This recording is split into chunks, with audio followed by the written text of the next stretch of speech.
3329. We're rolling those over tomorrow. Tomorrow we're having a work session where we will move them to the Rules Committee. So today and tomorrow we're not taking testimony, we're not working those bills, but we're going to move them tomorrow. I want to make sure we have as much time for public testimony as possible on the bill that we're hearing today, so we won't do that paperwork today. But tomorrow, if you were planning on testimony or testifying on those bills, we're not taking testimony on those bills. We have to move them to a different committee. So that is what is happening with those bills. So before we get started, I know this is not new to many of you, but I'm going to go through some ground rules. So if you want to speak, make sure you're signed up. You can say that in the hallway. Indicate if you've traveled for 100 miles or more. If you have written testimony, please submit it. The email to submit it is up on the wall. I will leave the record open until 5 p.m. tomorrow because I'm not sure how many folks will get through. So if we don't get to you, please make sure that you upload your testimony so we have it. There's an overflow room in hearing room E and F. I have 3 invited panels for testimony after the governor's panel. And so we'll be calling those folks up first. They have 15 minutes for each panel. Then we'll be doing panels of pros and cons, 2 minutes each for each person testifying. So timer's up there. I just ask that we be respectful of time so we can get through as many of your fellow Oregonians as we can. Feel free to leave the room whenever you need to. Just keep the noise level down. Don't be disruptive. I don't want to have to ask anybody to leave. So I would really appreciate that. Is there anything I'm missing? All right. I think with that, I'm going to open a public hearing on House Bill 2013. Chair Williams and members of the committee, House Bill 2013 provides that a person knowingly possesses a firearm or ammunition if the person is the subject of a court order that was continued after the person received notice of the opportunity to request a hearing in which to be heard on the order and failed to request a hearing during the required time period. Establishes procedures under which a person convicted of a qualifying offense or a respondent subject to an order described in ORS 166255 is prohibited from possessing firearms and pursuant to a court order must provide proof of transferring the person's firearms to a local law enforcement agency or a third party as directed. Requires the person to transfer their firearms as directed in this act within 24 hours of becoming subject to the court order or receiving the order, during which time the person may possess the firearm unloaded and for the purpose of transferring the firearm in compliance with the order. Requires party receiving transferred firearms to file with the court and provide to the individual written proof of the transfer that includes identifiable information of the firearm, including the serial number. Establishes criminal penalties to a third party who allows a person to access firearms transferred to the third party during prohibition. Directs the party ordered to transfer firearms under this section to submit a declaration within 48 hours of the court's order, attesting that all firearms in the person's possession have been transferred in accordance with the court's order. Requires the Department of Justice to notify a victim or petitioner of a receipt of a request to return a firearm relinquished pursuant to an order. Requires law enforcement to hold any firearm for 72 hours after receiving a request to return and confirm the person receiving the firearm is the lawful owner and may legally possess firearms under state and federal law. There's an emergency effect on passage. Welcome. Governor Brown, would you like to go first? Thank you, Mr. Chair, members of the committee. For the record, Kate Brown, currently serving as your governor, and I appreciate the opportunity to be here today to testify in support of House Bill 2013. Gun violence tears apart our communities, devastating families and households throughout the entire state of Oregon. We all know that while mass shootings make headlines, it's all too common that gun violence occurs behind our closed doors. The deadly combination of guns and domestic violence is well documented. The very presence of a firearm in a domestic violence situation makes it 5 times more likely that a woman will be shot and killed. Even if the trigger isn't pulled, we know that the mere presence of firearms controls and threatens partners in abusive relationships. House Bill 2013 seeks to improve the lives and safety of Oregonians by making a handful of changes to existing laws while protecting the due process rights of gun owners. First, it ensures that after a proper service of a temporary restraining order, a court can order that an abuser be barred from possessing guns. merely a failing to appear for court, if all other procedures are properly followed, should not protect an abuser's right to retain their guns. Secondly, the bill continues the good work of many individual counties by establishing statewide relinquishment protocols. These protocols ensure that convicted domestic abusers have a number of options to get rid of guns that they can no longer lawfully possess. Like many of you here today, I've met with and talked to families who've lost loved ones because an abuser had an easy access to a firearm. Just over 2 years ago, I visited Oregon State Trooper Nick Cedarberg in the hospital after he'd been shot 12 times. The shooter was a domestic abuser. He had murdered his estranged wife and committed suicide, but not before seriously injuring Trooper Cedarberg. Today, the trooper has undergone over 20 surgeries to try to regain a sense of normalcy. He will never return to his chosen profession. Trooper Cedarberg's life and career will be forever impacted by the actions taken by the perpetrator that night, as will the many Oregonians who buried their loved ones. As the governor of this state, I cannot and will not stand idly by while the lives of citizens and our law enforcement officers are taken by domestic abusers. It is absolutely unacceptable. We can do better. Please join me in supporting House Bill 2013 so that we can take additional decisive steps towards keeping guns out of the wrong hands. Thank you. Vice Chair Gorsuch, Vice Chair Springer, members of the committee. For the record, my name is Jennifer Nikki Elias. Williamson. 4 years ago, Nikki was home with her 2 children when her ex-husband, who she had a restraining order against, showed up. And so Nikki's mother, Madeline, is here, and she'll tell you more about Nikki later. She had done everything she could to think of to protect herself from her children and her children from an abusive man who threatened to kill her. She was in so much fear that she made contingency plans with her friends and family in case she or her children were harmed. That wasn't enough, though. Ian Elias murdered her and kidnapped their 2 children. When police arrived to his northeast Portland home, he killed himself. On the day Ian Elias was to appear in court for the restraining order, Nikki's family was holding her funeral. Throughout the United States, we face an epidemic of gun violence. In an average month, nearly 500 women are killed, nearly 50 women are killed by an intimate partner in the presence of a gun in a domestic violence situation, and as you've heard, makes that 5 times more likely. Even more staggering, 4.5 million women in the United States have been threatened with a gun by an intimate partner. In 2015, the Oregon legislature passed Senate Bill 525, which prohibited individuals under the Family Abuse Prevention Act restraining order from purchasing or possessing a firearm. Since then, we have heard from law enforcement officers and domestic violence advocates about a loophole that existed in the law, the so-called boyfriend loophole. During the 2018 session, we fixed that loophole, but since we've learned additional work needed to be done to ensure that the law is implemented as intended. House Bill 2013 continues that effort to ensure that protections we passed in Senate Bill 525 are implemented by putting into place protocols for law enforcement and courts to carry out the intent of the court order, ensure that victims are notified. When a FAPA restraining order is initially granted by a court, notice must be served on the respondent, at which point the respondent has 30 days to request a hearing to contest the order. If the respondent requests a hearing and is denied relief, the order remains in effect and the respondent is ordered to dispossess. Under the current law, if the respondent does not request a hearing or requests one but does not appear for it, the order remains in effect, but the respondent is not technically ordered to dispossess, even though the law prohibits possession. This bill would require respondents who do not request or appear at hearings to comply with the current law.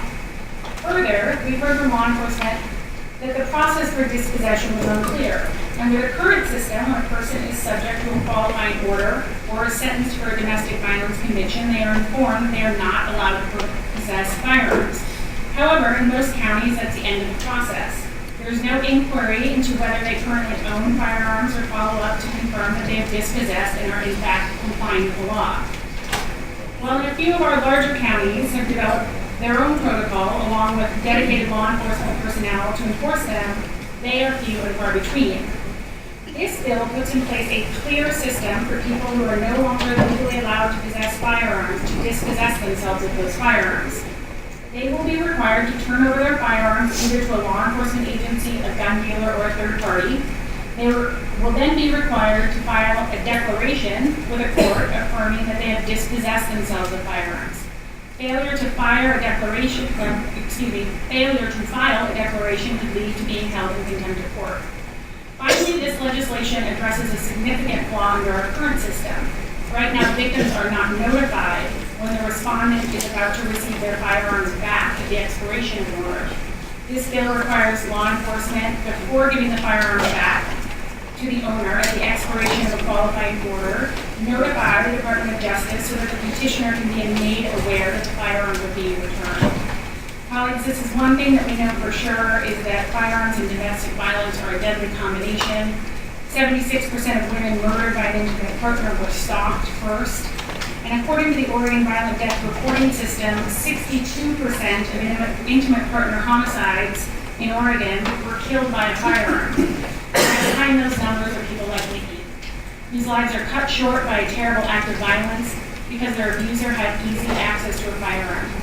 Colleagues, I'm proud to be here today to continue our work to ensure that firearms are kept out of the hands of domestic abusers and survivors of violence are kept safe. This is an important piece of legislation to continue our work in this direction. Thank you very much. Representative Cruz. Chair Swearer and members of the committee. For the record, my name is Rachel Cruzek and I'm the state representative for House District 37. 1 year ago, I sat before this committee as a citizen and a survivor of an abusive partner to advocate for House Bill 4145. Closing the intimate partner loophole was a vital step toward keeping firearms out of the hands of those who have been convicted of domestic violence or stalking. As you have heard today, clarification is needed to ensure that law enforcement are able to make that happen.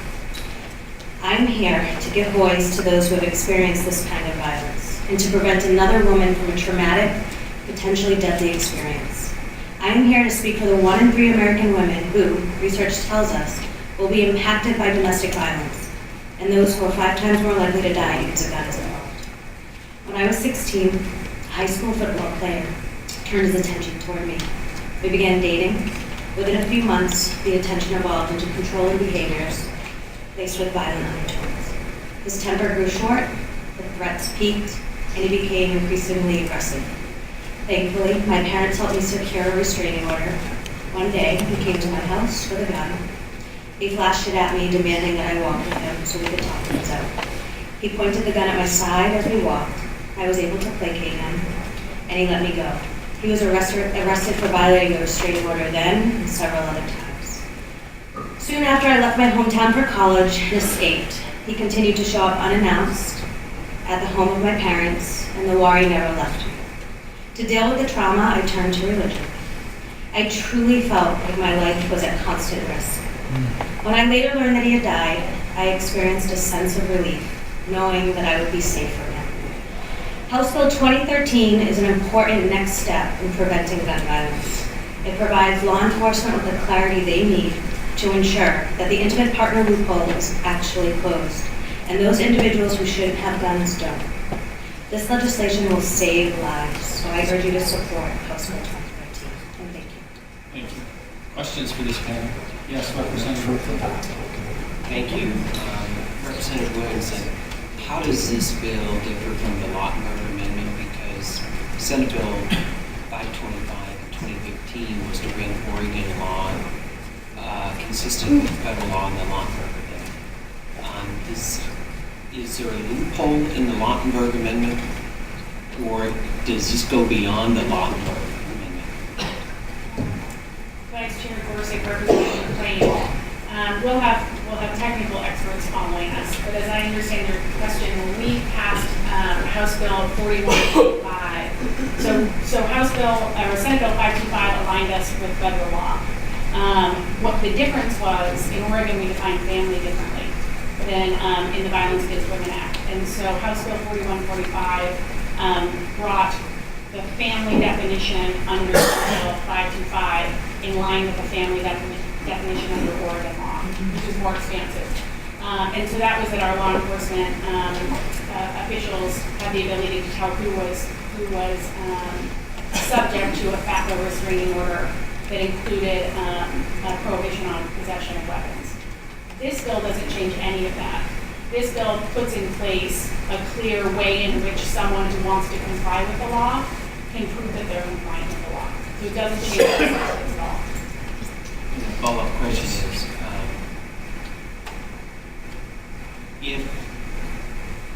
and I take it, federal law under the Lockwood Amendment does not have a proof provision as regards to compliance. Okay, then the follow-up to that is that the expansion of this bill under the proof provisions are needed in what regard? Meaning, is there, besides the statistics that I heard, I don't know of any evidence, and maybe we'll hear today, but do you know of any evidence of non-compliance with Senate Bill 525? Personally, I don't practice in this area of the law. We will have domestic violence prosecutors coming forward that are able to answer that question, as well as people who work in the advocacy. Thanks. Yes. Any further questions at this point? All right, thank you very much.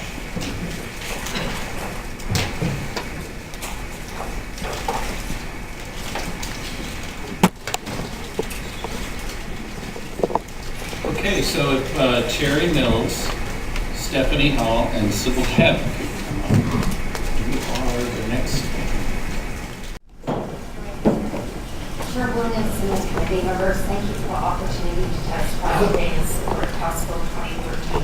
My name is Terry Mills. I'm a registered nurse and a proud member of the Oregon Nurses Association. When I began my career in nursing over 40 years ago, gun violence was almost unheard of. Today, it's a public health crisis. I am sickened every time I or one of my students takes care of a patient or a family that has been impacted by gun violence. The worst one was when I received a hysterical phone call in the middle of the night from my niece, whose best friend was shot and killed while they were attending the 2017 Las Vegas Country Music Concert to celebrate this friend's engagement. Nurses are especially affected as they work to save lives, witnessing the irrevocable damage and seeing the grief of families who have lost their loved ones. To make a difference, I joined Moms Demand Action. We do this work because every day 100 Americans die from gun violence. This number includes those whose lives are affected by abusers armed with guns. That's why I'm here today to urge a yes vote on House Bill 2013. This bill will protect survivors of domestic violence by requiring swift relinquishment of guns from prohibited abusers and stalkers. Domestic violence and firearms are a deadly combination, as you've heard today. During an average month, 52 women are shot to death by intimate partners in the United States. Gun violence also has a huge impact on our children. In America, children and teenagers are victimized by gun violence every single day. When American children die by gun homicide, they often die in incidents connected to domestic or family violence. In fact, 86% of the 224 children killed in mass shootings in the past 9 years have died in an incident connected to domestic or family violence. No child should have to experience gun violence, not in their schools, not in their homes, and not in their communities. Please join me today in supporting House Bill 2013, a common sense bill that has great potential to save lives. Thank you, Chair Williamson, Vice Chair Skorsick, and Ms. Springer. Thank you very much for the opportunity to testify today. Sybil Hebb with the Oregon Law Center, here today in support of House Bill 2013. From the Law Center's perspective, our clients are low-income Oregonians who seek access to justice and protection of our civil legal system. And increasingly, we see our clients coming forward to us seeking assistance because of domestic or sexual violence that they suffered in the face of large percentage of our time is spent helping our clients achieve safety. Domestic and sexual violence are public health and safety problems in the state of Oregon, and despite the fact that we have overall seen our instances of violent crime go down, we have seen instances of domestic and sexual violence and the severity and incidence of those crimes go up. Oregon has, as you have heard from the CDC studies, one of the highest rates of violence in the nation. So this is an issue that is impacting our clients to a great extent and trapping them in poverty and further exacerbating their challenges to escaping poverty. And so we are very committed to all efforts to try to increase victim safety and better accountability. We view this bill as a life-saving bill. You've heard many statistics about domestic violence and firearms and that they are a lethal combination. We know that this domestic violence in Oregon accounts for 1 in 4 violent deaths in Oregon. And in 2017 alone, 32 Oregonians died as a result of domestic violence. And these deaths were men, they were women, and they were children. They also include law enforcement officers and bystanders. So it's of the utmost importance to us to find ways to actually remove firearms from the hands of domestic violence perpetrators, because that combination is to so many individuals and so devastating to so many communities. In recognition of this combination, this legislation has already actively taken steps to make sure that people are prohibited from having access to firearms if they are subject to qualifying restraining orders or they have been convicted of qualifying crimes. We view House Bill 2013 as re-implementing the policy decisions that you have made already by making sure that there are protocols in place in counties across the state to get those guns and get them out of the hands of perpetrators and into safety. The bill also, as you have heard, makes one additional expansion to the prohibition to ensure that restraining orders that become final after the perpetrator chooses not to request a hearing are also subject to the same protections and we view it's high time for Oregon to act to really enforce and implement the protections that they have taken steps to pass in the past. And I want to just share 2 brief examples illustrating our concern. And one example that I share with permission, but I will be very general in my description of it so as not to give away any confidences. But we had a client who was a survivor of multiple examples of domestic violence. It was an extremely abusive relationship.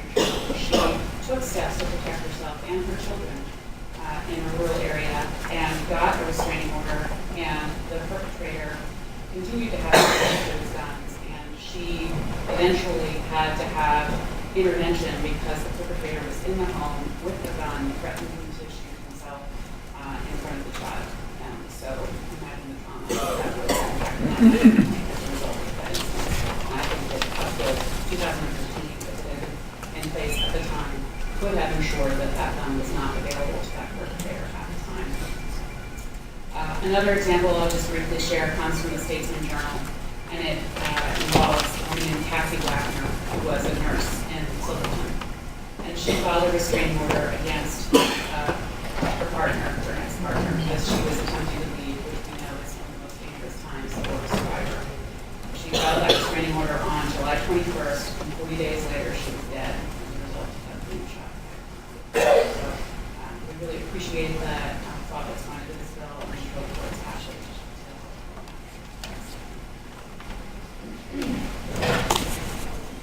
In Washington County, I have been focusing over 22 years of my career on the prosecution of domestic violence, sexual assault, and stalking.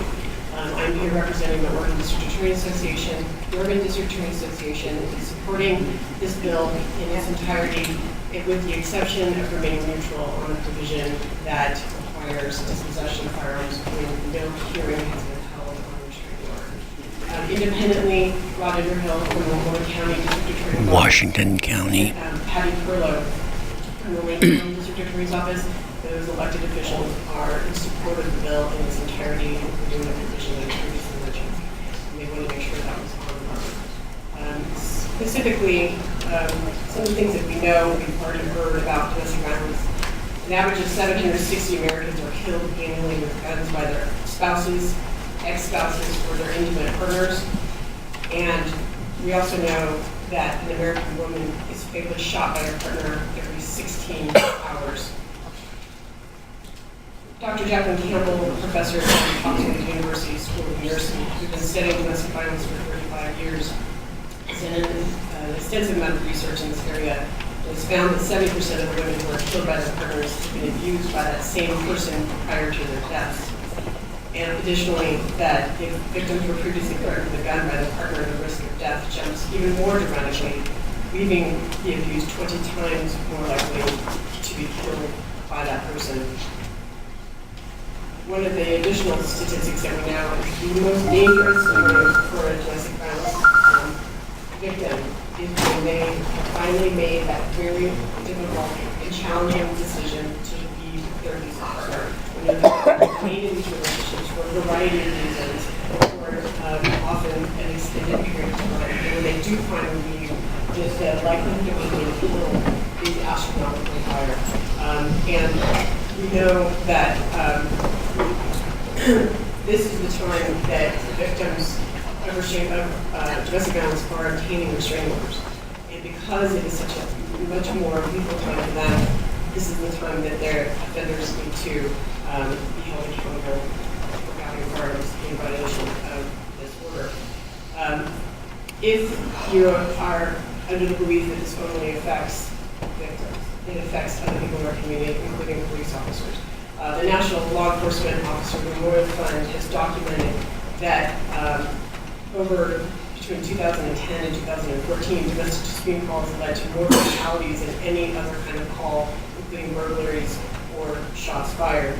Additionally, there's a significant correlation between domestic violence and mass casualties.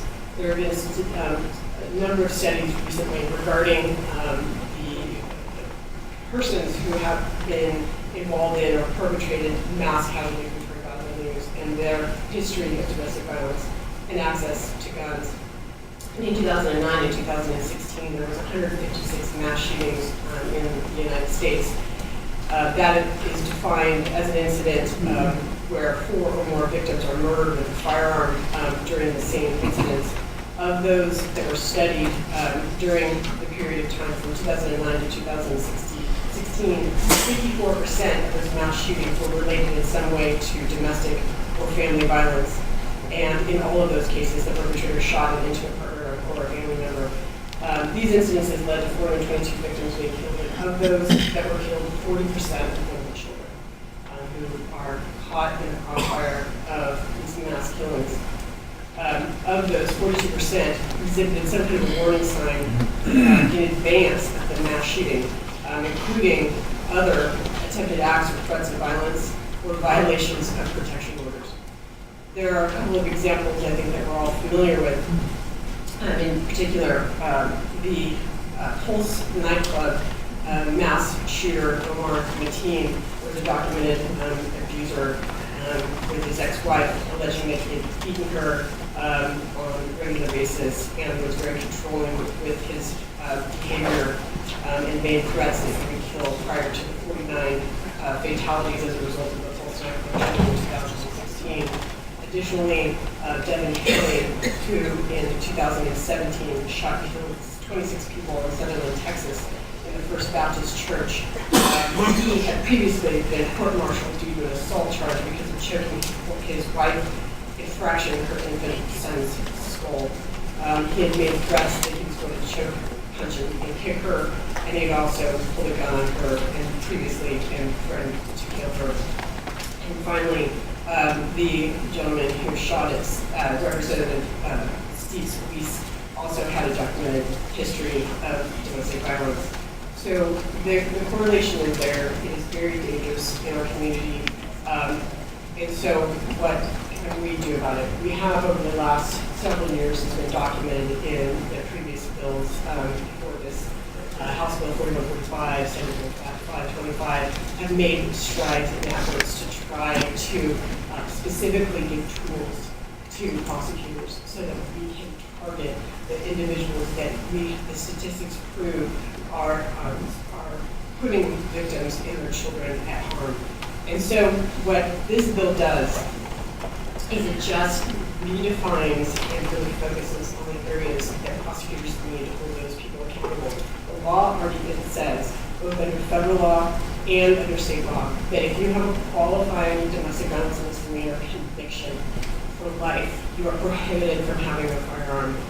And so what this is, one of the things that we have asked in amendment to this bill is that it gives the district attorney the ability to put specific language when we charge somebody with one of those crimes that flags it as one of these cases, these types of crimes.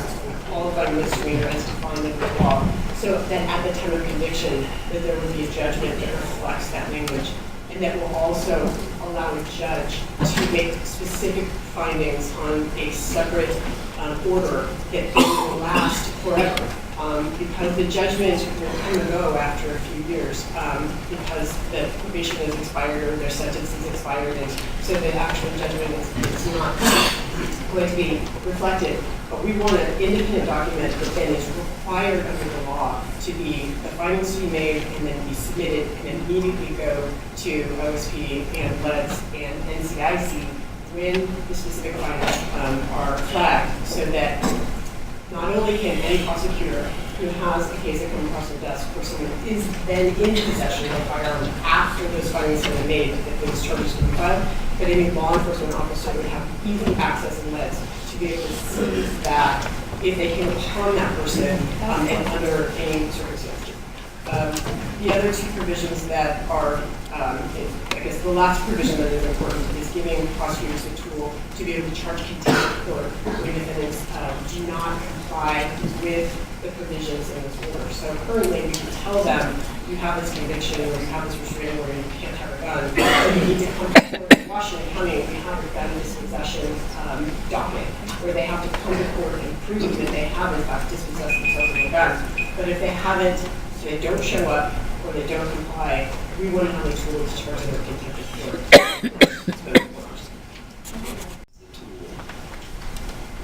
Why does Crook County have to have the tool? Chair Williamson, Representative McLean, I guess I want to clarify what you mean by tool. Let me follow up. Okay. You just testified that in Washington County you have a tool, you make someone come into court and prove dispossession. This is a statewide law. Why does a Washington County prosecutor want to tell the prosecutor in, say, Crook County or Harding County how to run their system? Chair Williamson, Representative McLean, this does not create any shallows regarding the prosecution. So to kind of go back to there's different types of dispossession process. You said shells? Shallows. Shells. It doesn't require a prosecution. Okay, so it tool. certainly doesn't, but it does require a process by which the prosecuting attorney of, say, Harney County or Malheur County or Lake County would have to comply with, correct? Chair Williamson, Representative McLean, the difference, so currently there are 5 counties that if at the time the restraining order is given to a petitioner, a judge currently in 5 counties can make a determination that somebody would be dispossessed of their firearm. Under those circumstances, then the person would be required to come to court to show dispossession. That is what currently is happening. What this bill contemplates is that it is now mandating that all persons dispossess themselves of their firearms when they are served with the restraining order. And so, as far as the DA's office would not be involved in any portion of that. The only thing that would be involved is if they did not comply with it, we could elect to charge something for non-compliance, but there is no requirement to do so. Mm-hmm. Yeah. Okay. It sounds like the 5 counties want the other 31 counties to follow suit in their direction of law. And so I'm just bringing that up because this is a statewide law. And you're from Washington County and you have these protections, but you're advocating that other counties do. And I'm just noting that, I'm wondering why, but you haven't answered that. Instead, what I've heard is that they wouldn't necessarily have their prosecution of, in essence, implementation of the law. And so my next question for Sybil is, in the tragedy that you cited, was there any evidence that the weapon was owned by the murderer who had been adjudged a domestic abuser, such that dispossession would have led, at least on a rational basis, to some semblance of disarmament? Or did the domestic abuser, a murderer, break the law and acquire the weapon later after the restraining order conviction? Chair Williamson, Vice Chair, members of the committee, Representative McLean, thank you. The answer to your last question is I don't know. And from our perspective, it's not clear who, I don't know who were done or where the preparation was done. In my view, this bill is a clearer way in which to take care of some of those problems. It may not solve all of the problems. We view it as a good step forward in making sure that there are perpetrators who we know do have guns. We can at least get those out of the house, those toys that can't be used for injury.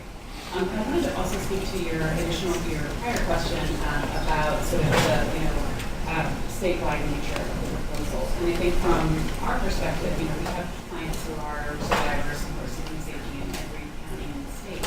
And the deaths that we see in Oregon from 2003 to 2014, which is the most recent chunk that I have a full summary of, there were domestic violence deaths in 31 of 36 counties, and 60+% of those are by firearm. And so from our client's perspective, to the extent that we can have consistent relinquishment proposals and protocols in place across counties, then our clients who are survivors can access similar levels of safety everywhere in the state. And so that's a value for us. The other thing I would just say briefly is that studies have shown that states that do have these relinquishment protocols show anywhere between 14 and 19% reductions in fatalities as a result. And so, again, may not solve the whole problem, but anything that we can do to reduce the number of deaths that we see in Oregon as a result of this.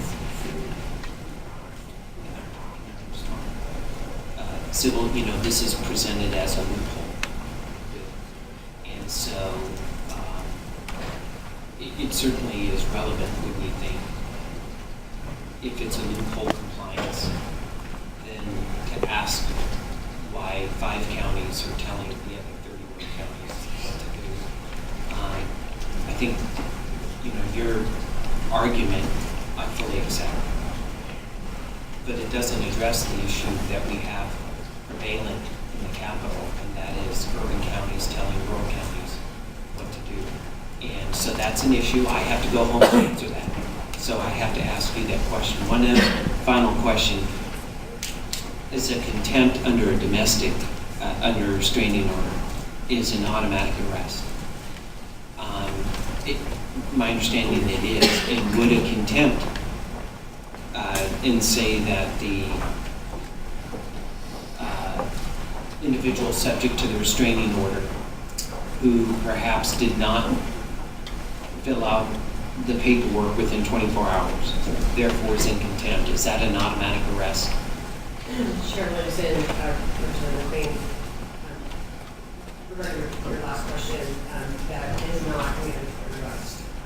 It would be a mandatory arrest to be in violation of the restraining order. So, if the restraining order was worded such that possessing the firearm was not possessing a firearm was a condition of the restraining order, if one was found in possession of a firearm after that has been served on them, you could be charged with violating a restraining order, which is contempt, which is mandatory arrest.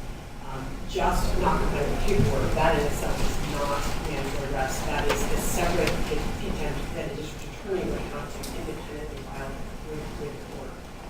Representative McLean, I do want to make our position clear. The District Attorney Association is primarily the purpose of this bill is the ability to prosecute the crime of being in possession of a firearm after being convicted of a qualifying misdemeanor, or after having a restraining order in effect. The dispossession piece is, as indicated, part of that we are neutral on that portion of the recognize that there are separate independent interests, and we just want to facilitate the law itself, which does what's all of those steps, procedural steps that happen in between where is aware that that provision is in effect, and that the restraining does have control over the choice, and they continue to possess a firearm at that point. So the issue that I think that you're identifying regarding the dispossession, again, we have a process in Washington County we have elected that if someone doesn't show up for court, we have to actually give them more time to actually have a court appearance if they must show up. I actually asked a civil deputy to go out and do an investigation, and they spent about a week investigating and making sure there's not another issue going on. And then once it comes back to me, it is a choice, it's an option of whether we can pursue contempt charges. And most of the time, we just provide that paperwork to those who are in the file and the charges. So it's something that only willful violations, the people that have been ordered to not have a firearm and are willfully ignoring that court order, regardless of all of the processes, we're just going to have a tool to address those persons. There is no intent to try to sort of a project or, when people are doing their best to comply. It has to be a willful violation of that court order. That's a great point. I voted for Senate Bill 528. So you're saying that tool is not available today to the district? Chairman, it is not spelled out clear in the law. It is one there are very few. Washington County has recently decided that we are going to start that process. I can tell you in all the investigations because I haven't yet filed one. But most judges, most communities are uncomfortable without some specific language in the law saying that if somebody willfully has been told whether they have a qualified position or the restraining order process, and all of the legal procedures have been complied with, and now we're at the end, and they are willfully not relinquishing those firearms.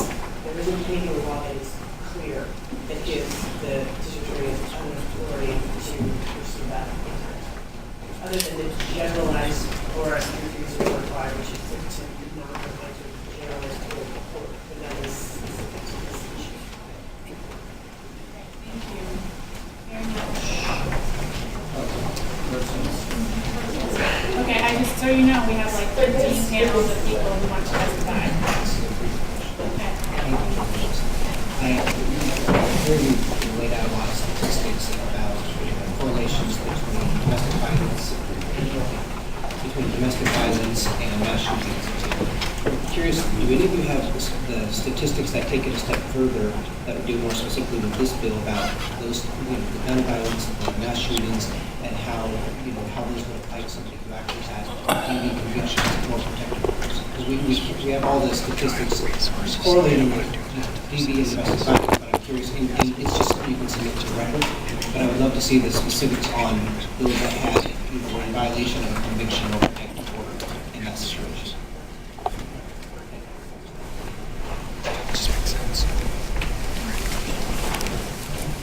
All right, I'll call up Keely Hopkins and Phil Watson.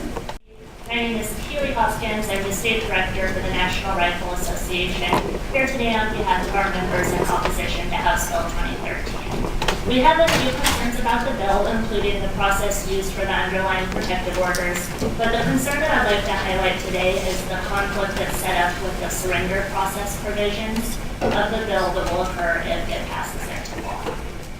So when someone's subject to a protective order, that could result in a firearm prohibition under federal or state law, the law prohibition, and this was referenced earlier. Under federal law, a firearm prohibition would take effect immediately. individual at the time of the order is no longer allowed to be in possession of firearms. Under House Bill 2013, the individual would have 24 hours under this law to transfer the firearms to another person, and then would file an affidavit or declaration saying they did so. The problem with this is the individual is already prohibited from possessing firearms under federal law, and filing an affidavit saying they were in possession of firearms would be self-incrimination in violation of their Fifth Amendment rights.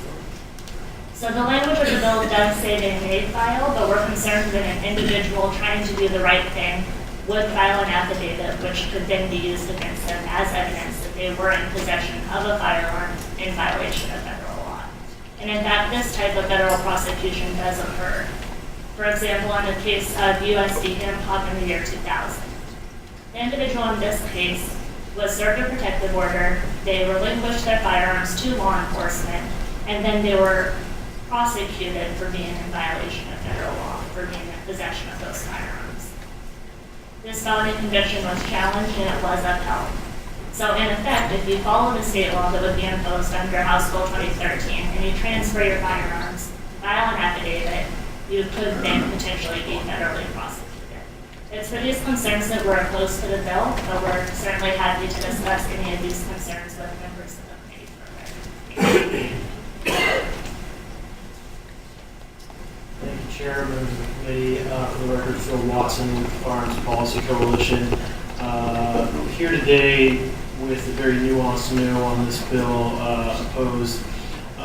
It's as Mrs. Hopkins pointed out just now, it's sort of a catch-22 bill. You have this issue with self-incrimination and the conflict between the federal and the state law on the matter. Also, I'd like to point out that from how I read the law, there are several ways that the state can already order the confiscation of firearms from an individual that's deemed an extreme risk. I believe you passed that law a few years ago, and you also modified your domestic violence laws as well. The bigger issue, what I've heard over and over again, as we've heard from testimony today, are people that actually violate these laws and are left free to roam around in public to continue violating them over and over again. These are the people that are real risks, and there's a big hesitancy from a lot of law enforcement agencies that I've had experience with that just don't want to crack down on these individuals, or the prosecutors don't want to prosecute them to the full extent of the law, or the judges don't want to sentence them to the full extent of the law. That's a big problem as far as I've seen, not just in Oregon, but in a lot of places. Also, I'd like to speak to the Lautenberg Amendment a little bit as well. I've had extensive experience dealing with people that have been convicted under the Lautenberg Amendment, and a lot of times under the Lautenberg Amendment, because it's a misdemeanor, they cave and they don't ask for a full trial. They plead guilty, thinking it's not going to affect them the rest of their lives. This is particularly apparent with a lot of the younger individuals. There was one case I even saw that the individual came to us, and he got in a fight with his teenage brother at the time, and he took the guilty plea because it's just a misdemeanor, only to find out some 20 years later or whatever that he was prohibited from owning firearms. So the problem with that is no matter how good you are, no matter how much time you serve, no matter how much you make up for your crime, the Lautenberg Amendment is a permanent lifetime ban, even though it's a misdemeanor. So that's an issue with our group as well. And while you can't fix this obviously because you're not the federal government, I would like you to keep that in mind as you go forward. Thank you very much. Questions? Jane Downing, Sarah Sabry, and Kelly Campbell.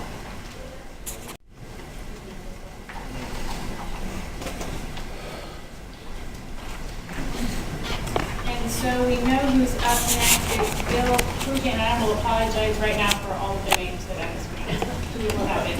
Stuart Schultz and Ronnie Danho will be next. Right here. Thank you. Good afternoon, Chair Williamson, Vice Chair Forsythe, Vice Chair Turner.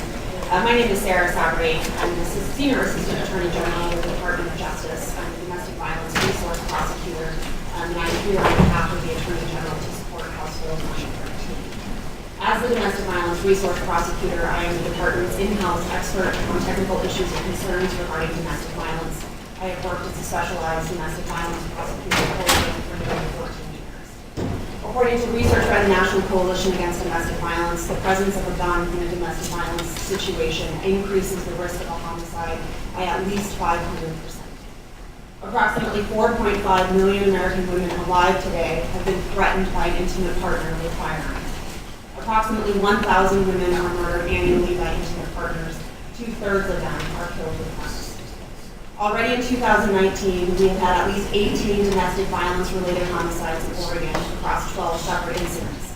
7 of those 18 homicide victims were killed by offenders using firearms. In 2015, the Oregon legislature first created ORS 166-255 through Senate Bill 525, very similar to the federal firearm prohibition, with the intent to specifically allow state and local law enforcement agencies and prosecutors to enforce the unlawful possession of firearms by certain domestic violence offenders and respondents of protection orders. The changes in Section 1 of House Bill 2013 would eliminate a loophole that currently allows for abusers subject to a protective order to keep their firearms. Currently, a respondent served with a qualifying protective order can simply not contest the restraining order in order to avoid the firearm prohibition. In most states, there is automatically a hearing that is set, an ex parte order that doesn't stop there. If that were the case in Oregon, we wouldn't need this amendment, but it's not. In Oregon, the hearing only occurs if requested by the respondent. Even in the circumstances where an order is continued after a contested hearing and the respondent statutorily becomes subject to the firearm restriction, in most of our counties, there is no process in place that ensures that firearms are removed from the respondent. Only 5 of Oregon's counties, Multnomah, Clackamas, Washington, Marion, and Clatsop, currently have existing and working firearm dispossession or relinquishment protocols. House Bill 2013 would appropriately require the courts in the counties to develop protocols and create enforceable consequences statewide. As it currently stands, victims and survivors in those 5 counties are afforded greater protection than Oregonians in the 31 other counties. Typically, the more rural counties are also those that have less or limited resources available to victims. Between 2015, with the implementation of Senate Bill 525, and 2018, one of those counties that has the firearm dispossession or relinquishment protocols, Multnomah County, by example, has removed 129 firearms from prohibited domestic violence offenders. There is a difference between a crime that constitutes domestic violence, any abuse between family or household members, and an offense that is a qualifying crime of domestic violence for purposes of the firearm prohibition. House Bill 2013's requirement that the court generate an order indicating whether a crime of conviction specifically constitutes a qualifying crime of domestic violence or of stalking, and is therefore subject to the firearm prohibition, is absolutely crucial in providing sufficient notice to the defendant, creating an appropriate record of that conviction, and allowing for subsequent enforcement if an offender does not comply. Since this law took effect after Senate Bill 525, there has been, to my knowledge, no state prosecution under this statute. Because prosecutors around the state, in my conversations with them, do not believe that there is sufficient notice to defendants, that they believe that there is a lack of necessary findings made by the court, and additionally there is a lack of information provided to OSP and therefore entered into databases in order to actually sufficiently enforce the statute as it stands. This court order would create a way to accurately and consistently enter information that is necessary into both the statewide and the national databases. That would allow for enforcement of the statute and would additionally prevent prohibited individuals from purchasing firearms, both in Oregon and in others. Thank you. I'm happy to answer. Good afternoon, Chair Williamson, Vice Chairs Springer and Garcia, members of the committee. My name is Jane Downing. I'm the Executive Director of the Center for Hope and Safety. Center for Hope and Safety provides services to victims of domestic violence, sexual assault, stalking, and human trafficking in Marion and Polk counties. Last year, we had over 26,000 contacts to our program. As the Executive Director, I take direct calls and work with victims every single day. And I can tell you that over the years, I've worked with thousands of victims myself. And many times, many of those individuals have been threatened with guns. And so we are asking for your support of 2013 in order for anyone to never again have to sit by a loved one, hear from them that they have had a person in their family killed because a domestic violence perpetrator had access to a firearm. In domestic violence, a firearm is used to intimidate, frighten, punish, maim, or murder their victims. Often in these households, a firearm is used to maintain power control over terrorized women and children. I don't believe any Oregonian can truly have an argument for why a perpetrator of domestic violence should be allowed to continue to psychologically and or physically harm their family members by retaining firearms to threaten and harm them. I personally witnessed the devastation to families, friends, and coworkers left behind in the wake of a domestic violence homicide.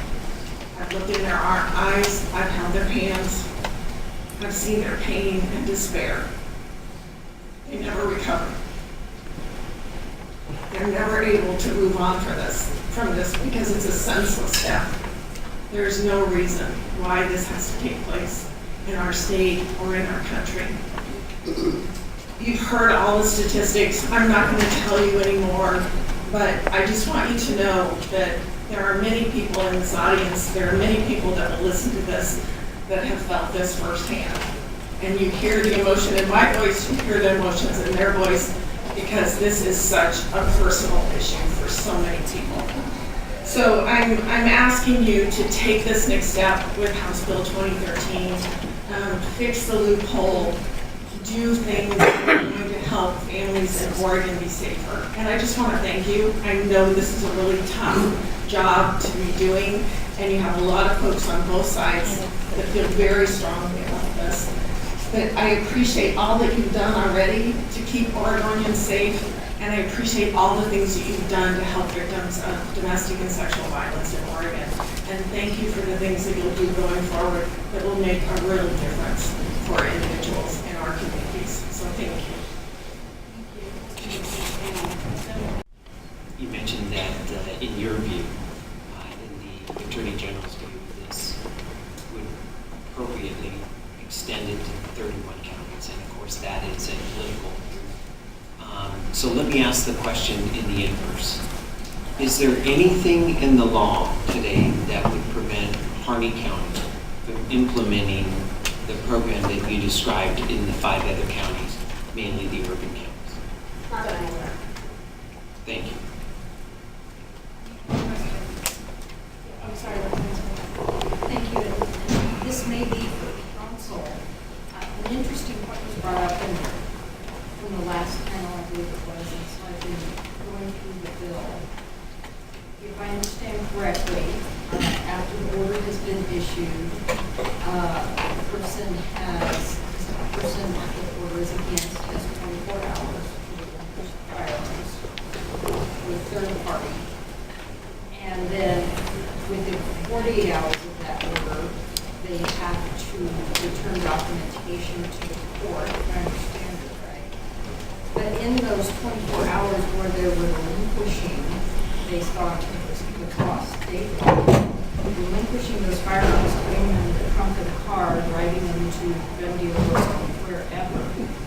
In that period, are they indeed in violation of federal laws? Chair Williamson, Vice Chair Springer, no, there is an exception that allows them to have possession of that firearm for 24 hours. They are on their way to relinquish possession. It has to be unloaded at the time. And could you tell me where that exception is? I'm sorry, I'm not getting this now. 22 on page 4.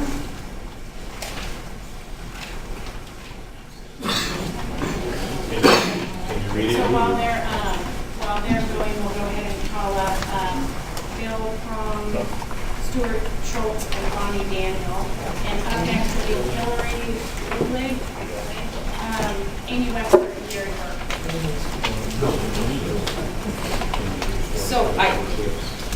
So what the bill says here is the respondent in possession of a firearm in violation of ORS 166-255-1A may not be prosecuted under ORS 166-250 if, and that's where that 24-hour exclusion is.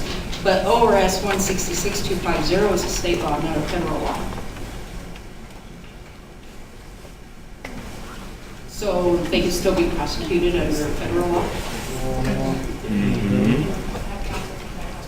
I think that's a very ambiguous point that needs to be clarified.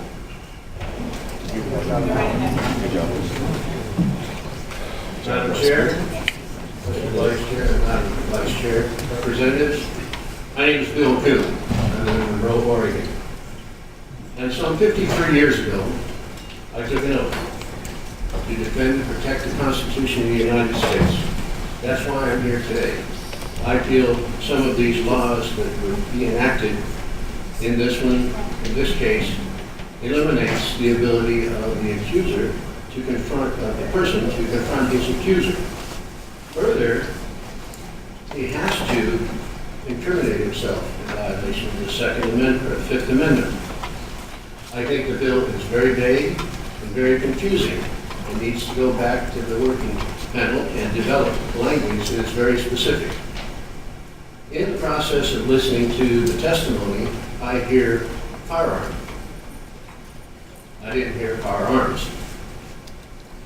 And if someone is going to transfer a firearm in the state of Oregon, they must go through a process agreement. And I'm pretty sure that if you own 10 firearms, this could be quite a task of transferring these firearms, and who is he going to transfer them to? I'm opposed to any legislation or proposed legislation that affects my rights under the Constitution of the United States, in fact, the Second Amendment. I'd like to thank you for your time, for hearing my opinion, and I'm concluded at this point. Good afternoon, Madam Chair, Representatives. We have a list of folks who are as well. You are? Okay. My name is Stuart Schultz. I reside in Florence, Oregon. I'm a retired certified practicing safety administrator, former member of the American Society of Safety Engineers, Golden Gate Chapter, Risk and Insurance Management Society, Santa Clara Chapter, accident investigator with several hundred career investigations, I quit counting at 450. Accident root causation reconstruction analyst, former member of the Contra Costa County Hazardous Materials Commission and the Seat Representative of the General Public, chairman of the Policy and Planning Development Subcommittee, former chairman and statewide Hazardous Materials Committee for the California Trucking Association. So I think, as you can see, I have some credentials and experience in the safety arena. Been in it all my life. Now, for prior testimony, much has been said about trying to save lives. That's what I do. Try to save lives. Try to stop the carnage. Hyperbole aside, I think I can say without fear of scientific contradiction that from what I've read in these bills, that there is little that can be done logically or materially to accomplish and promote public safety and prevent, to any measurable degree, further events brought at the hands of the criminal element and the mentally ill. While I can appreciate the concerns and emotion behind these proposals, it is the scientific logic and engineering facts that must be applied to the perceived problem if we would achieve any positive, lasting result. It is the person, not the tool, that is the root causation of these events. To the criminal and the mentally ill, these bills, if enacted, will mean nothing, not a thing. These bills represent to me a mere Band-Aid. It covers the cancer that lies beneath the human factor. I was given additional time, by the way. I'm sorry. I was given two additional minutes. someone gave their time to him. I can wait. No, everybody in the room, out of respect, has 2 minutes. We have an entire list of other folks who have signed up. If you can go ahead and put that into the record, then we'll take the whole testimony there. I want to make sure we can get to as many folks as we can. Thank you very much. Go right ahead. Call an American flag that works to make sure Ronnie Daniels. and all the safety precautions on the most dangerous road in the state. I'm here to testify against this bill. I feel these bills are going to be more red flag type situation. These bills, if I want to go back, and if you don't believe me, look at the history. Let's go back to Jim Crow times, right around Wilson's era in Alabama, Mississippi. This bill, if you're going to go, I've seen some of the people that in my life was prosecuted for or had to have a hearing. That's out of the pocket of the individual. The burden of proof, if the crime is that bad, especially if they're repetitiously going through and dividing the domestic disputes or menacing, how come they're not convicted? That job belongs to the DAs and the prosecutors of your communities.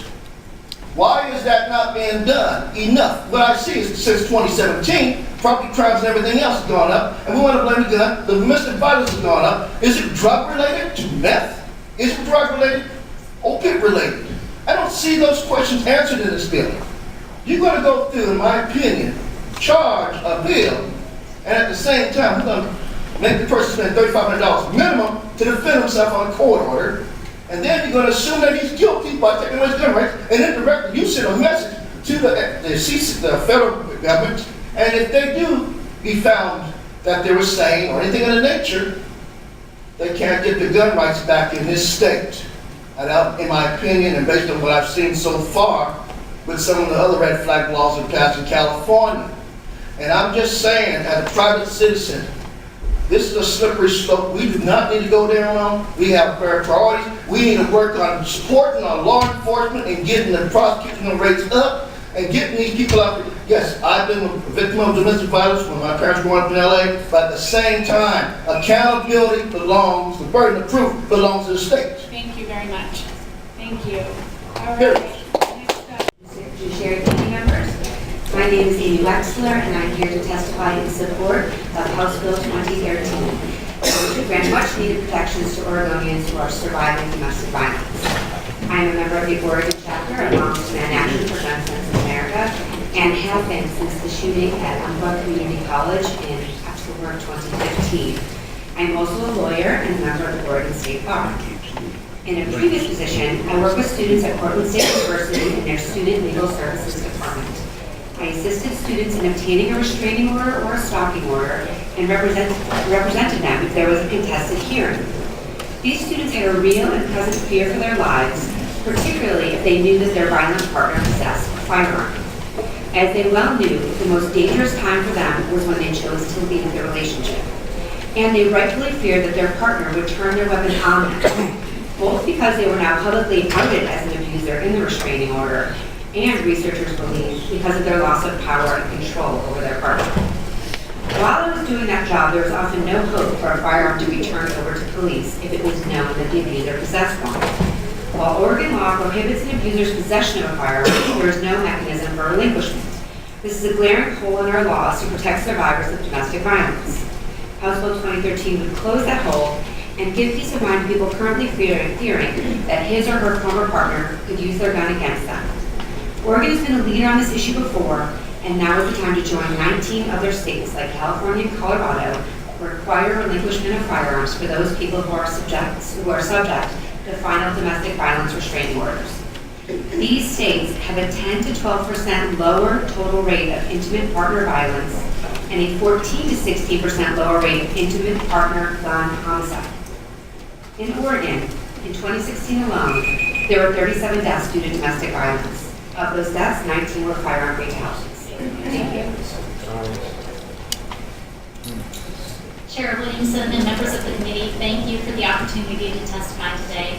My name is Hillary Uhlig, and I'm the volunteer state legislative lead for the Oregon chapter of Moms Demand Action for Gun Sense in America. I'm also the mother of 2 kids in high school who've been through school shooting or school lockdowns and have had to text me, "I love you, Mom," like they're saying goodbye just in case. Firearms and domestic violence are a deadly combination. The data is crystal clear when it comes to this issue, which is why I'm here today to urge you to vote yes on House Bill 2013.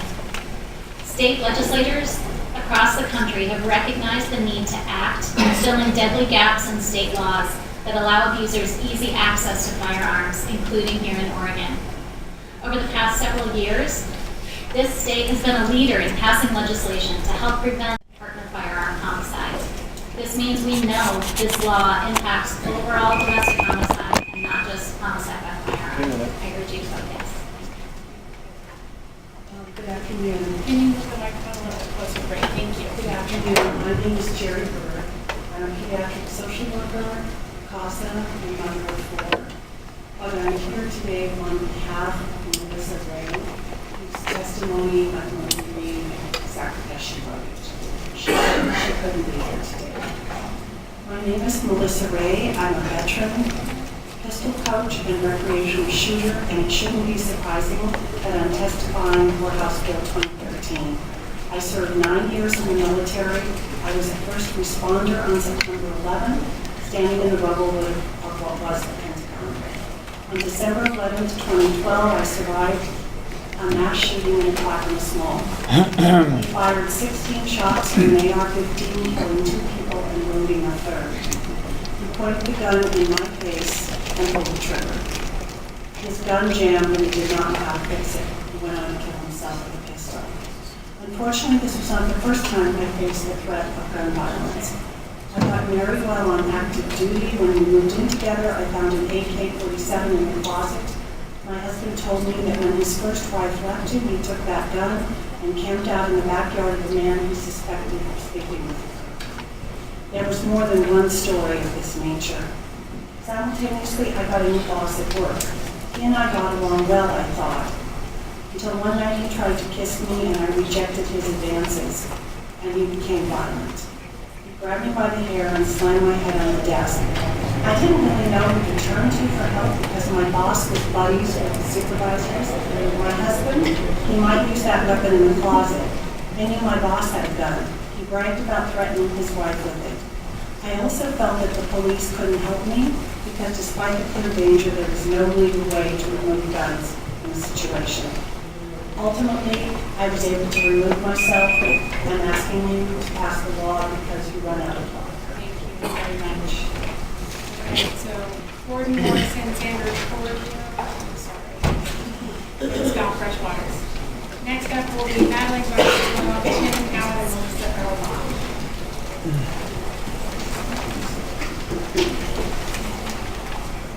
Sorry,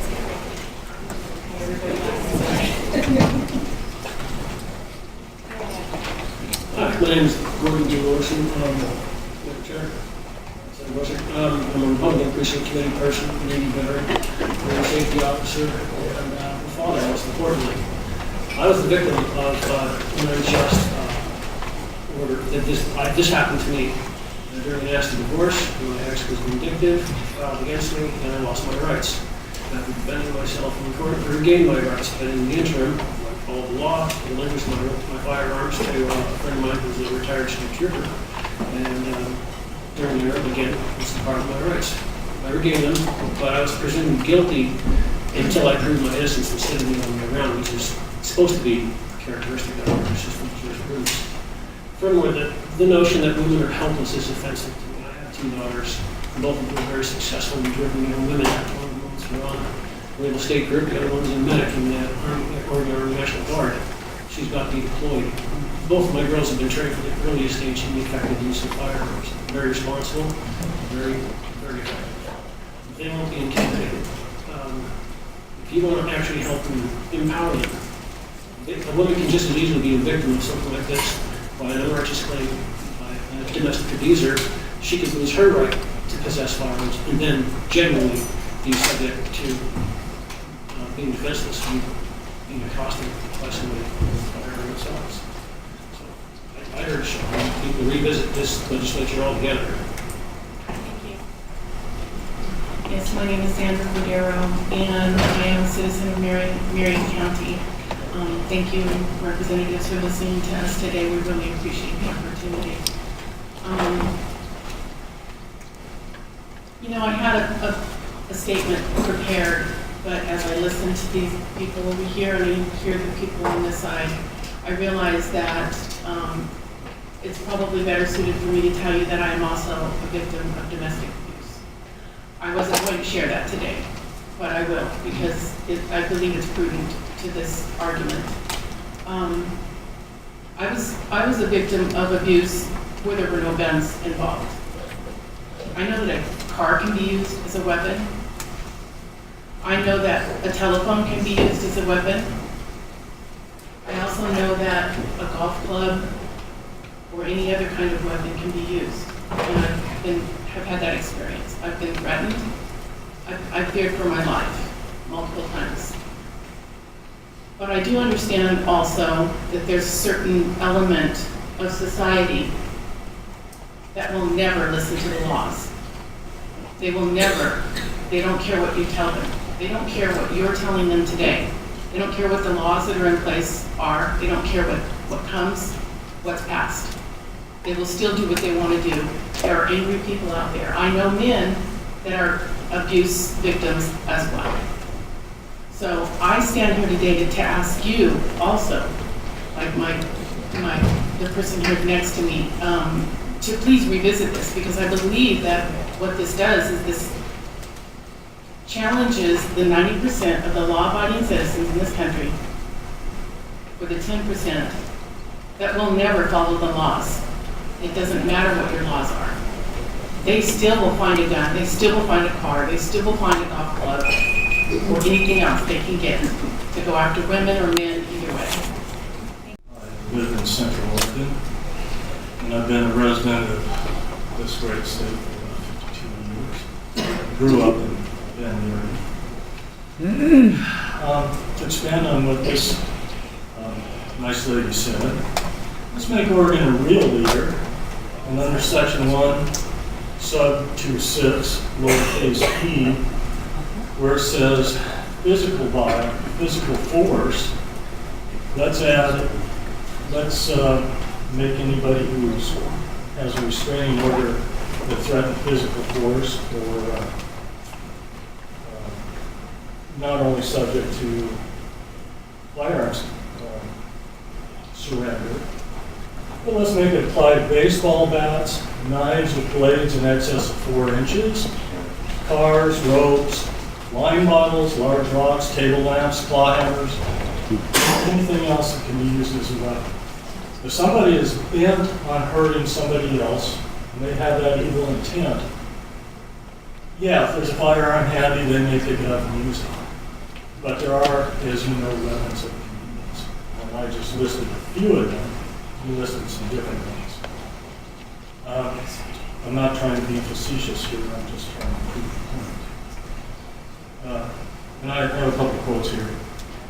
Those who can give up essential liberty to obtain a little temporary safety deserve neither liberty nor safety. And that's from the Memoirs of the Life and Writings of Benjamin Franklin, 1818. John Adams said in 1772, the only maxim of a free government ought to be to trust no man living with power to endanger public liberty. Patrick Henry said, where and when did freedom exist when the power of the sword and purse were given up from the people?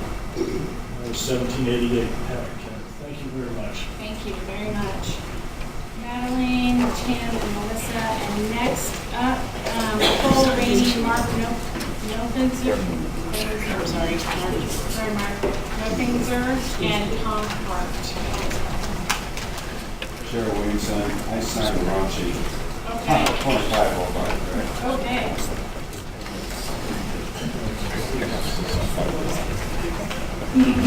And is James Barda in the room? I don't see James. If you're in the overflow, come on down, James.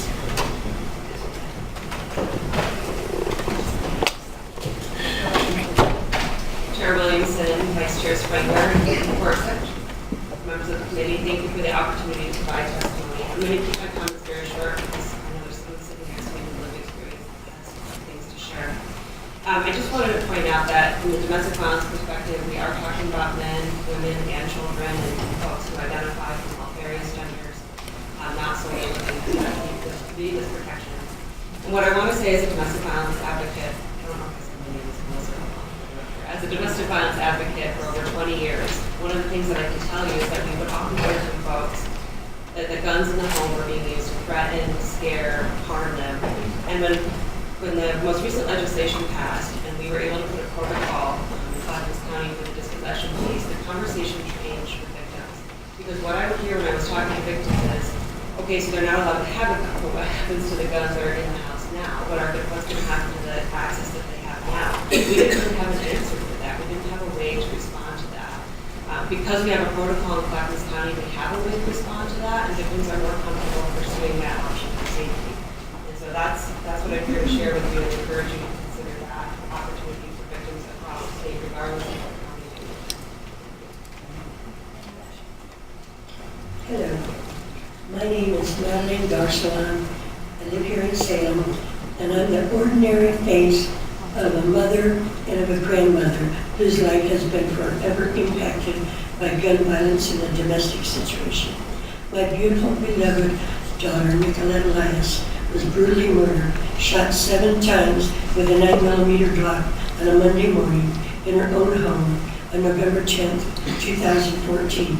My 7 and 8-year-old granddaughters were there and forced to walk by their mother's dead, bleeding out body. They were in their pajamas, no shoes, cold, November morning, and scared to death. This was their dad, the one person who was supposed to protect them, and he took them to his house, and when the SWAT team got there, he shot and murdered himself. In an instant, they were orphaned. All of our lives would never, ever be the same. Our world was just shattered. Our grief is never ending. Our hearts are broken. There were red flags everywhere. He had a restraining order, a stopping order, and then he violated. And the day he was to go to court for that was the day we buried my daughter. He was ordered by the courts to surrender his guns. No one checked. He was not held accountable. There were no consequences. Nicolette kept telling the court that he was an abuser with a gun. Nicolette was a valued energy, a valued spirit with a loving heart. She was ripped from our lives way too soon. No mother should have to bury their daughter. No sibling should have to raise her only sibling's daughter. No child should be orphaned by a horrendous domestic gun violence situation. I am here to honor my daughter, Nicolette. I am here to speak for those that don't have a voice anymore and for those who haven't found theirs yet.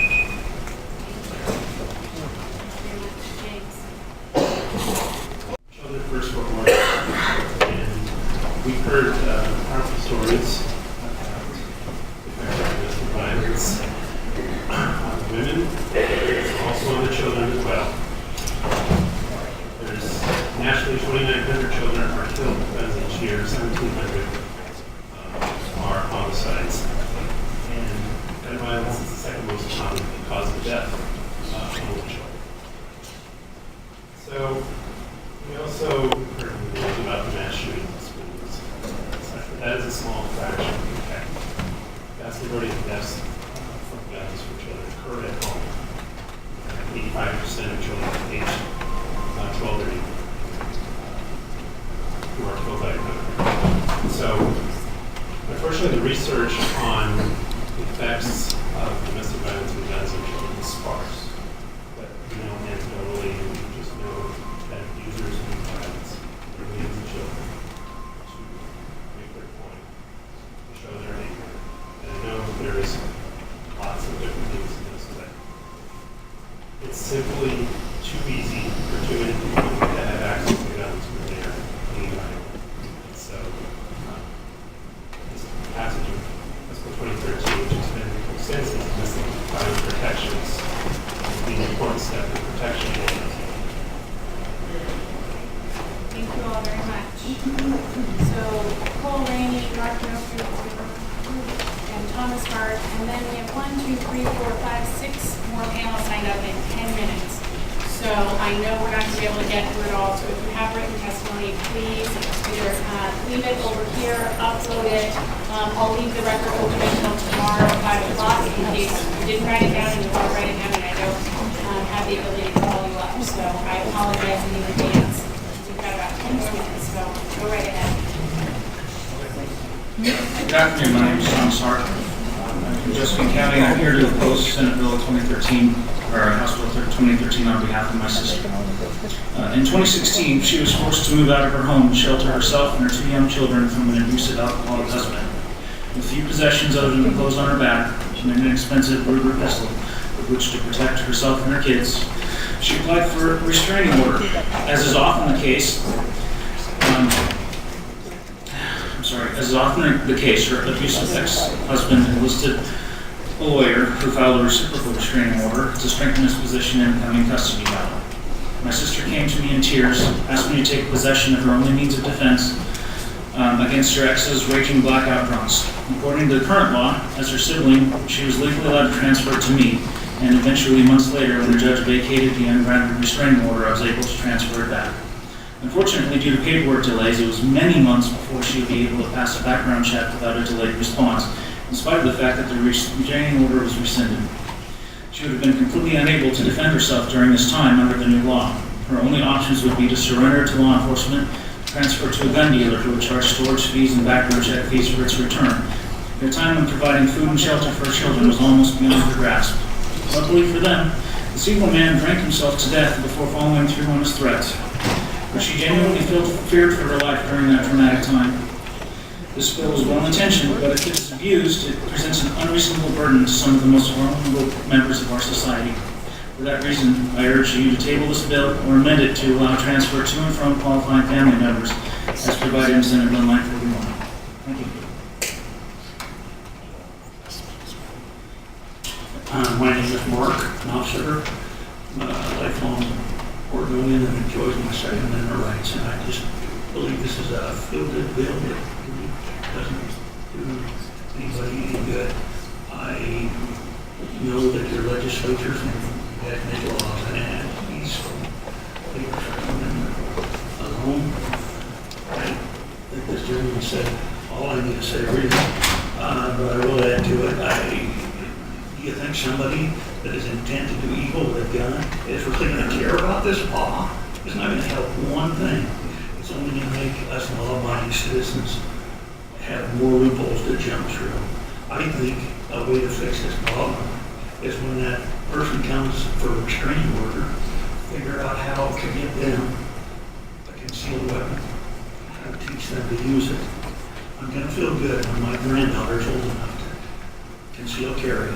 And I know this building has got people that want to lower the age to voting to 16.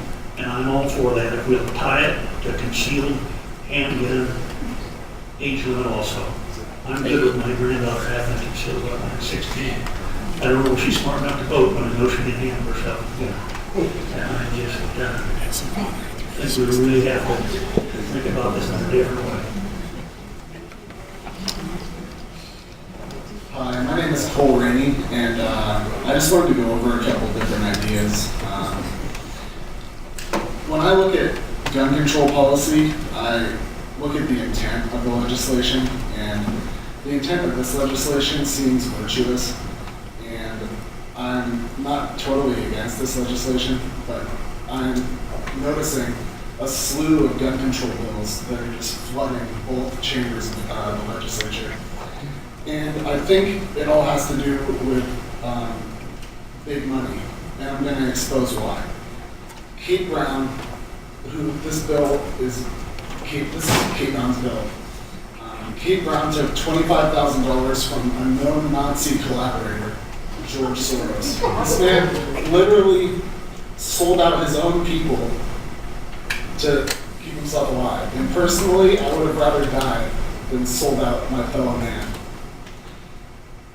Soros' foundation, the Open Society Foundation, put out an agenda called Gun Control in the United States in 2000. And a lot of what's in this agenda is coming up in both chambers of Congress. such as red flag laws, bans on those semi-automatic weapons, and the criminalization of private transfers was also, I don't know if that's in either chamber or Oregon's legislature, but that was in the agenda, so I wouldn't be surprised to see it come up soon. There's a plan by big money, special interests, including George Soros, Michael Bloomberg, who said that having a gun in the home is a stupid idea, which I disagree with. The Rothschilds and faceless donors, like no longer faceless, indicted child rapist Terry Bean, who all advocate strict gun control. Big money is funding this gun control legislation, and it's sickening to me. Thank you.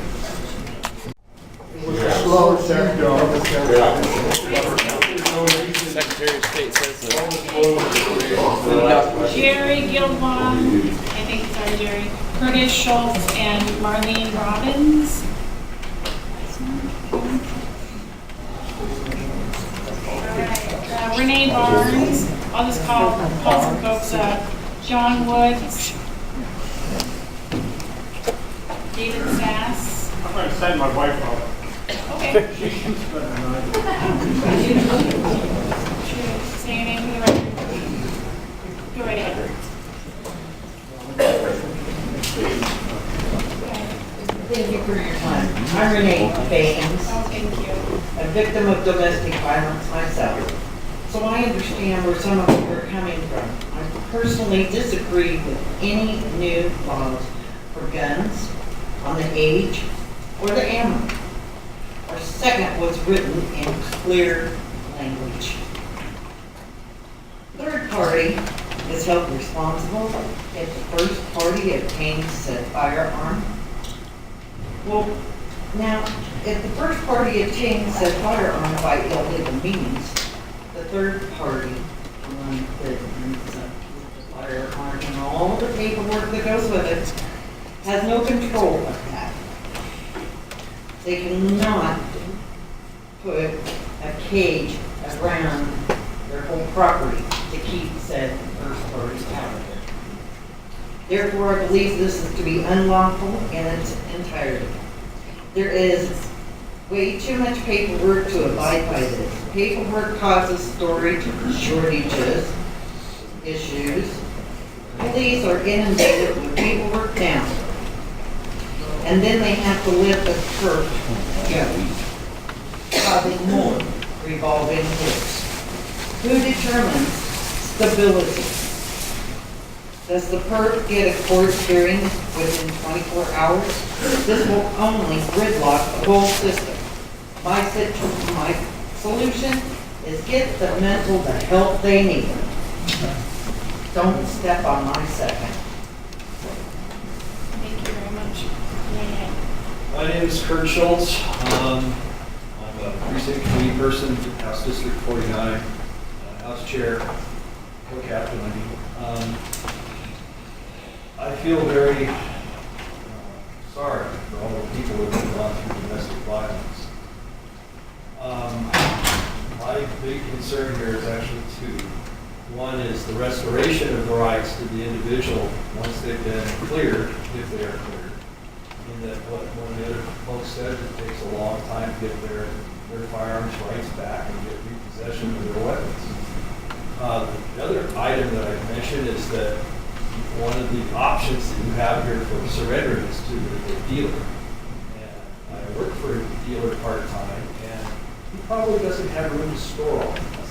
If there are several instances or people that are involved in something like this, the dealers aren't going to have room to store someone else's firearms, especially for a period, longer period of time. As far as being able to have law enforcement go after these guns, people that are convicted, domestic abusers, that's probably a good idea. And I'm sorry to say I agree with that part of this bill, being a strict Second Amendment supporter myself. Mr. Gorsuch is my representative for my district, and that's what I can say about this. I looked at this bill for quite a while and decided that there's some good points in here, but the person on the other hand other end of this process needs to be protected too. If he needs his rights back, or if he's entitled to his rights back, he should get them back quickly. Thank you very much. We have 2 minutes left, so you will be wrapping up for us. Thank you. My name is Chair Williamson and Vice Chair Springer in Dorset. My name is Elaine Woods, and I'm a resident of Bremerton. And I am here to speak against House Bill 2013. No one wants anyone to be a victim of domestic violence or any other form of violence or intimidation. I would like to suggest that although this bill is well-intentioned, a non-legal solution is not only possible, but better. I once heard a woman speak concerning her solution to domestic violence, of which she was herself a victim. She decided to seek her own self-protection so she would not remain a victim. She found a training facility, sought their advice on purchasing a CHL license, pursued training, purchased a handgun to use for this training, and became more self-confident and empowered through her skill in shooting. I would never have believed that this confident woman had been a victim of domestic violence. I realized that the trauma of victimized women is significant, and by all means, they need counseling. But they also need empowerment to not remain a victim. This is truly a women's rights issue. House Bill 2013 is not the best solution. The best solution is to empower who was a victim to be able to protect herself. Thank you very much. All right, everyone, we have come to the end of our hearing. So again, if you have got